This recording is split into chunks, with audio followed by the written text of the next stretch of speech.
треба. Оквира се тук. Мора да кажем дека сметките на училиштата да се блокирани, извршителите секој дневно повлекуваат пари од сметките на училиштата, долгови го пушат, се плаќаат судски трошоци, изгубени спорови за разни долгови и така натаму. Почитуваме.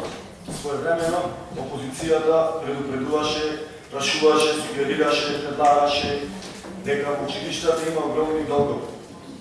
Меѓутоа, градоначалникот на општината и представниците на училиштата тогаш демонтира, негира, велеа дека лажиме, измислуваме, деструктивно делуваме и така натаму. Меѓутоа, истината е како шир. Истината излезе на виделие.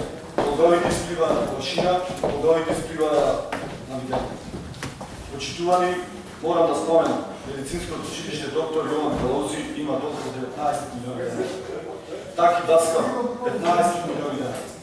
Елфида Карамандица блокирана сметка и тужено училиште од страна на Лодов. Трифон Пановски долг 3 милиони 700 хиляди евра. Гоце Делчев долг 5 милиони евра. Коле Каменски 5 милиони евра. Александар Турунчев село Кукуречани 5 милиони евра. Тодор Ангелевски 3 милиони евра. Дамир Груев 6 милиони евра. Крсте Петров Мисирков 11 милиони 700 хиляди евра. Климент Рапницки 4,5 милиони евра и така натаму.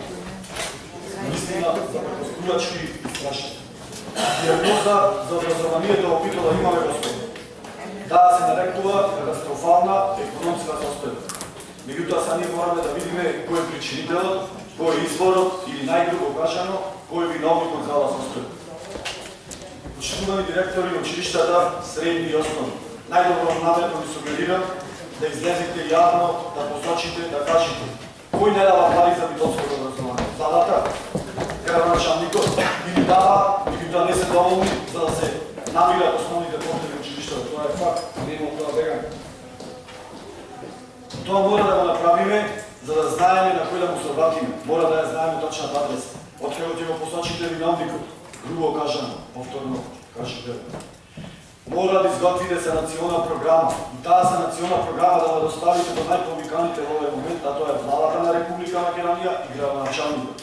Час поскоро, вчера треба да се направи, а не утре. Значи сега, во овој момент мора да изготвите санационална програма, да му се достави на владата, да му се достави на градоначалникот, бидејќи верувајте, ако не преземеме конкретни чекори во овој момент, состојбата во образованието ќе биде уште полошна, верувајте.